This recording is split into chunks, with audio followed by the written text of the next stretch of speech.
Hello friends, कैसे हैं आप लोग। मैं दीपक गौतम, मेरे चैनल में आपका स्वागत है।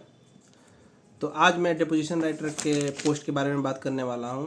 कल मैंने एक वीडियो डाला था क्लर्क के पोस्ट के बारे में, उसका डिटेल थोड़ा बताया था। उसके सैलरी और प्रमोशंस के रिगार्डिंग मैं अलग एक डेडिकेटेड वीडियो बना दूंगा। तो आज हम डिपोजिशन राइटर के बारे में बात करने वाले थे। मैंने लास्ट वीडियो में यही बताया था कि डिपोजिशन राइटर का वीडियो बनाऊँगा।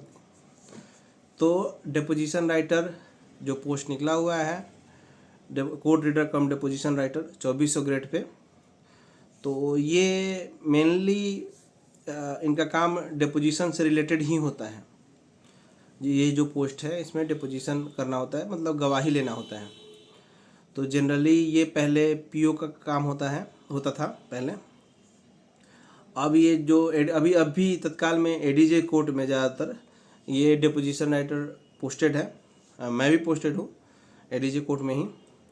तो ये अभी हम ही लोग गवाही लेते हैं as per dictated by PO. जो प्रिसाइडिंग ऑफिसर होते हैं, जो जज होते हैं, आपको डिक्टेट करते हैं और वो गवाही लिखना होता है, वो उसी टाइम में है। तो ये कैसे होता है गवाही? तो जो गवाह आते हैं तो वो जो जिनका केस होता है, उनके उससे संबंधित गवाह या जो केस किए हैं वो एज अ विटनेस जो आते हैं, तो पहले अपने केस के बारे में बताएंगे। तो वो जो केस के बारे में बताएंगे उसी टाइम में लिखना होता है। फिर जब वो मुख्य परीक्षण कहा जाता है उनका, जो अपने केस के बारे में बताएंगे। फिर वो क्रॉस होता है, तो जो जीरा कहते हैं, क्रॉस कहते हैं, या प्रति परीक्षण कहते हैं। मेनली यहाँ हम लोग का टर्म यही यूज होता है, प्रति परीक्षण। तो वो उनके जो डिफेंस लॉयर है, जो एक्यूज्ड होते हैं, जो अभियुक्त होते हैं, जिनके विरुद्ध केस हुआ रहता है, उनके अधिवक्ता उनसे क्वेश्चंस पूछते हैं कि उसी केस से संबंधित, उनके गवाह से संबंधित क्वेश्चन पूछते हैं जो उन्होंने गवाही दी है उसी के संबंध में, और उसका वो आंसर देते हैं। और उसी टाइम में वो लिखना होता है, तो उसका शब्द से मिला के दोनों पीओ डिक्टेट करते हैं, तो वो लिखना होता है। तो वो थोड़ा सी स्पीड उसमें ज़्यादा ज़रूरत होती है। स्पीड करते करते स्पीड वैसे ज़्यादा हो जाती है, कितना भी आपका स्पीड हो, जब प्रेशर में काम करेंगे तो अपने आप स्पीड ज़्यादा हो जाएगी। तो मेनली काम यही होता है। और कभी कभी एप्लीकेशन वगैरह पीओ से संबंधित एप्लीकेशन आपको लिखना होता है, जो पीओ डायरेक्ट करे। कहीं कहीं किसी कोर्ट में जो पीओ डायरेक्ट करते हैं किसी काम को, तो वो करना होता है। जैसे कभी कभी जब प्रेशर ज़्यादा होता है कोर्ट में, तो बेल लिखना होता है, जजमेंट लिखना होता है। और जजमेंट ज़्यादातर जो एडीजे कोर्ट में है तो डिपोजिशन राइटर ही लिखते हैं। अभी तत्काल में जो अभी सिनारियो है उस हिसाब से बता रहा हूँ। तो क्योंकि अब दो कंडीशन है, ये डिपोजिशन राइटर के पास हिंदी और इंग्लिश दोनों लैंग्वेज होता है टाइपिंग का। स्टेनो का होता है कि बाइलिंगुअल बहुत कम मिलते हैं, नहीं के बराबर मिलते हैं, नहीं ही मिलते, पिछली बार तो कोई नहीं है। लेकिन कोर्ट रीडर, डिपोजिशन राइटर, ये दोनों लैंग्वेज के होते हैं, हिंदी और इंग्लिश। तो जो भी पीओ रहते हैं ना, जैसे कुछ पीओ हिंदी में लिखवाते हैं अपनी चीज़ें, कुछ पीओ इंग्लिश में लिखवाते हैं। तो जो दोनों कोई भी हो, तो डिपोजिशन राइटर के साथ वो कंफर्टेबल होते हैं कि वो जो हिंदी में लिखवा हिंदी में ठीक, इंग्लिश में लिखवा इंग्लिश में ठीक। तो इसी कारण बहुत सारा काम प्रयास करते हैं जो प्रिजाइडिंग ऑफिसर है एडीजे कोर्ट में अभी के हिसाब से, कि वो डिपोजिशन राइटर से ही करवाएं। और सबसे बड़ी बात है कि स्टेनो के संबंध में पहले उनको डिक्टेशन देना होता है, और वो डिक्टेशन को स्टेनो फिर अपना लिखते हैं, लिख के लाते हैं, फिर करेक्शन होता है, और तब वो बात क्लियर करके वो पूरा फाइनल ऑर्डर निकलता है। लेकिन deposition writer cum court reader के बारे में ये कंडीशन नहीं है। उनका है कि डायरेक्ट डिक्टेशन दिया सामने, वो टाइप्स के थ्रू डायरेक्ट उसको मार दिए सामने, स्क्रीन पे करेक्शन भी होता चल रहा है, जिस ऑर्डर जैसे ही निकला फाइनल ऑर्डर हो गया। तो इन सब चीज़ों के कारण जो कोर्ट रीडर डिपोजिशन इनका काम थोड़ा बढ़ जाता है, करते हैं और पीओ के डायरेक्शन पे ही करते हैं। पीओ अपने कंफर्टेबिलिटी के हिसाब से कहते हैं कि आप कर दीजिए, तो ज़्यादातर डिपोजिशन राइटर करते हैं। मेरे इस केस में मैं जजमेंट भी करता हूँ और कभी कभी बेल भी करता हूँ जब प्रेशर ज़्यादा होता है। मेरे कोर्ट में स्टेनो भी हैं, तो लेकिन मैं भी बेल करता हूँ और जजमेंट भी करता हूँ। अब जैसे पीओ चाहते हैं वैसा उस हिसाब से आदमी थोड़ा काम करना पड़ता है। तो मेनली काम यही है, सबसे मेन काम डिपोजिशन करना ही होता है। ये काम मिसलेनियस होते हैं, मिसलेनियस ये कहीं लिस्टेड नहीं होते हैं, और कहीं कहीं किसी किसी सिचुएशन में करना होता है, किसी सिचुएशन में नहीं करना होता है।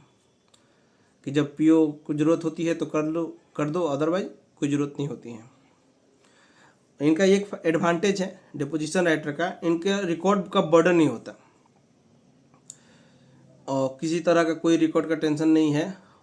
और इनका है कि कभी कभी किसी किसी केस में ये पेशकारी भी करते हैं, जहाँ कहीं पेशकार नहीं होते हैं छुट्टी। जैसे पटना में ज़्यादातर, हम लोग यहाँ नहीं है, पटना में कहीं किसी किसी कोर्ट में वो बेंच क्लर्क भी हैं, डिपोजिशन राइटर के साथ साथ बेंच क्लर्क कम पेशकार जो कहते हैं आप लोग जो समझते हैं बात को, पेशकार वो भी हैं। तो पटना में ये लोग बहुत सारे पोस्ट, क्योंकि संख्या कम है स्टाफ की, स्टाफ ज़्यादा रहे तो कोई दिक्कत नहीं है, पेशकारी का काम नहीं होता है इनका। तो लेकिन अगर स्टाफ कम हो, वही जो स्टेनो के बारे में मैंने बताया था कि वही सिचुएशन होता है। तो लेकिन कहीं कहीं वो पोस्टेड है, ऑफिशियली पोस्टेड किया गया है उनको, डिपोजिशन राइटर को as a bench clerk cum पेशकार। चूँकि ये प्रमोशन भी इनका वैसे ही है, उसी थ्रू प्रमोशन भी है। जैसे जो नॉर्मल क्लर्क है वो प्रमोट करके क्लर्क ग्रेड 2 में जाएंगे, या असिस्टेंट ग्रेड 2 कहा जाए उसको, दोनों ही कहा जा सकता है। और डिपोजिशन राइटर भी प्रमोट करके वही क्लर्क ग्रेड 2 में जाएंगे, और उसी एज ऑन प्रमोशन करके वही सेम पोस्ट पे, दोनों इक्विवेलेंट पोस्ट पे आ जाएंगे। अभी के जो रूलिंग है 2022 का जो सिविल कोर्ट रूल है उसके हिसाब से मैं बता रहा हूँ। तो वैसे ही चलते जाएंगे। तो इसीलिए कहीं कहीं बहुत सारी जगहों पे ऑफिशियली पोस्टेड भी हैं deposition writer as a bench clerk, office clerk, कुछ भी हो। तो काम जहाँ स्टाफ कम होती है, स्टाफ की कमी के कारण ऐसा किया जाता है। और इनका जो, और वैसे फर्स्ट प्रमोशन में इनका भी 4200 ग्रेड पे है, जैसे और क्लर्क के पोस्ट के लिए भी 4200 ग्रेड पे है, तो वैसे इनका भी 4200 ग्रेड पे ही है। अभी प्रमोशन का कोई सीन अभी हुआ नहीं है, प्रमोशन अभी हुआ नहीं बहुत दिनों से, क्लर्क में भी नहीं हुआ है बहुत सालों से, करीब 2011 से कोई प्रमोशन नहीं हुआ है। 2011 उससे पहले से ही प्रमोशन नहीं हुआ है। अभी तक कोई क्लर्क ग्रेड 2 में गया नहीं है पूरे बिहार भर में पूरे नहीं कह सकते, 8-10 डिस्ट्रिक्ट में कर दिया गया है, हमारे यहाँ अभी नहीं गया है। तो इस वजह से प्रमोशन का टाइम नहीं बता सकते हैं, टाइम लिमिट है लेकिन अभी दिया नहीं गया है प्रमोशन, इस वजह से टाइम का स्पेसिफिक खोल नहीं सकते हैं कि कितने टाइम में होता है। लेकिन फर्स्ट प्रमोशन 4200 ग्रेड पे में है, दोनों के लिए, क्लर्क के लिए भी और deposition writer cum court reader cum deposition writer के लिए भी है। तो दोनों का सेम है, उसमें दोनों में कोई अंतर नहीं है प्रमोशन में। तो यही काम है, मेनली काम आपको बता ही दिए। और मिसलेनियस काम ऐसे ही रहते हैं, मिसलेनियस काम उसको स्पेसिफिक नहीं है कि ये काम है आपका, लेकिन कभी कभी इसकी सिचुएशन के हिसाब से करना पड़ता है कि वो भी काम। ऐसे गवाही का ही प्रेशर बहुत ज़्यादा रहता है, अगर थोड़ा सा एक्टिव कोर्ट हो तो इतना ज़्यादा गवाही रहता है कि आप उसी से आपको टाइम नहीं मिल पाएगा। कभी कभी 5-5, 6-6 पेज की लगातार गवाही होती है और लगातार वही लिखना होता है, उसी स्पीड से क्वेश्चन पूछ रहे हैं, आंसर पूछ रहे हैं, वो आंसर दे रहा है, वही लिखते जाओ लगातार। तो इसीलिए वही प्रेशर बहुत ज़्यादा है।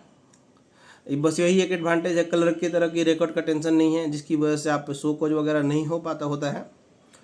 तो ये एक एडवांटेज है, रिकॉर्ड का टेंशन रहता है, जिसमें रिकॉर्ड खो जाता है, चाहे इधर उधर बन जाता है, कहीं चला जाता है, तो उसमें आपको ये इशू क्रिएट हो जाता है। तो बस, और कुछ ज़रूरत होगी तो मैं बता दूंगा। और हाँ, मेरे चैनल को सब्सक्राइब कीजिए। तो ये शुरू में बोलना था, मैं लास्ट में बोल रहा हूँ, याद नहीं था मुझे। तो चलिए, जितना चैनल को सब्सक्राइब कीजिए, अभी 1500 सब्सक्राइबर हो चुके हैं मेरे, और सब्सक्राइब करके बढ़ा दीजिएगा। तो अगला वीडियो मैं अभी स्टेनोग्राफर पे लेके आऊँगा, उसके बाद प्यून पे लेके आऊँगा। तो स्टेनोग्राफर का भी काम अभी इसमें तो थोड़ा सा डिटेल बता भी दिया है, जैसे जजमेंट और बेल वगैरह है, तो मेनली काम वही है। तो उस पर एक डेडिकेटेड वीडियो मैं बनाऊँगा कि स्टेनोग्राफर का क्या काम होता है। और प्यून के लिए भी मैं डिटेल वीडियो बनाऊंगा कि प्यून क्या क्या करते हैं। ड्रेस व्रेस के बारे में तो ड्रेस रहता है, उनका यूनिफॉर्म रहता है, तो वो भी मैं बता दूंगा आपको। तो चलिए आज के लिए बस इतना ही। कुछ क्वेश्चन पूछना होगा तो कमेंट में कीजिए, क्वेश्चन पूछिएगा, मैं उसका जवाब दे दूंगा। ठीक है।